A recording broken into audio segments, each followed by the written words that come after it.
to our show, American Chefs. Today we have a Civil War special.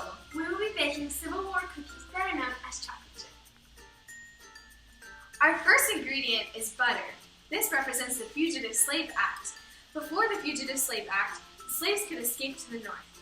The South were very angry with this, so the act was passed so the slaves could be returned to their owners. Even if a slave escaped to the north, the South could reclaim them. The Fugitive Slave Act caused a lot of controversy among the people. The South liked the idea, but the Northerners believed this stopped them from ever being able to free slaves during the war. This helped the war intensify. Okay, so our next ingredient is brown sugar. So brown sugar represents state rights. So when asked by Tom Chamberlain, Darrell Chamberlain's little brother, the Southerners said that they were fighting for their state rights. And this is true, but honestly a lot of the Southerners just said that because they didn't know what they were fighting for. When most people think of the South, they think of like the fact that the South wanted slavery, but a lot of them just didn't know what they were fighting for and they needed something to keep them going. But they didn't make up the fact that state rights were important because the South believed that the federal government was taking over all their power.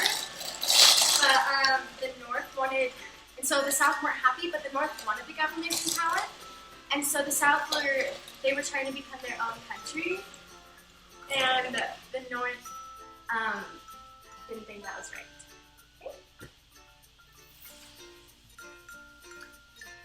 The next ingredient is eggs, which symbolize Abraham Lincoln. When he was elected, the Southerners were worried that the Republican Party would try to ban slavery. Since the Republican Party was in power, they had to promise that they would not try to do this. In his inaugural address, Abraham Lincoln assured them that they wouldn't do this. Apprehension seems to exist among the people of the southern states, that by the accession of a Republican administration, their property and their peace and personal security are to be endangered. There has never been any reasonable cause for such apprehensions. Pour this right here. Okay, our next ingredient is the vanilla. The vanilla represents John Brown. John Brown was a major cause of the Civil War. He was the first Northerner to fight against the Southerners. He and his band of followers followed Northerners into their home and murdered many people. Each death was brutal, and each battle he caused resulted in more casualties. John Brown was the cause of the Pottawatomie Massacre, which resulted in a lot of death. John was sentenced to hang after the result of his loss in Harper's Ferry. The raid of the ferry caused death on both sides. The next ingredient is baking soda. This symbolizes Uncle Tom's Cabin, a novel by Harriet Beecher Stowe. She was an abolitionist and member of the Underground Railroad. She wrote a book called Uncle Tom's Cabin that made slaves come to life as real people. Many Northerners began to protest slavery because of this. A quote from the book reads, "Treat them like dogs and you'll have dogs' works and dogs' actions. Treat them like men and you'll have men's works." Quotes like these made Northerners realize that slaves are people, no different from them. Our next ingredient is flour. The flour represents agriculture and industry. The North had a lot of industrial stuff, and the South had agriculture, and they depended on each other. Northerners owned factories and paid for work to be done. Their products were manufactured and often synthetic. They used many materials from the South to make products. The South owned farms and plantations. Slaves operated these and were not paid to work.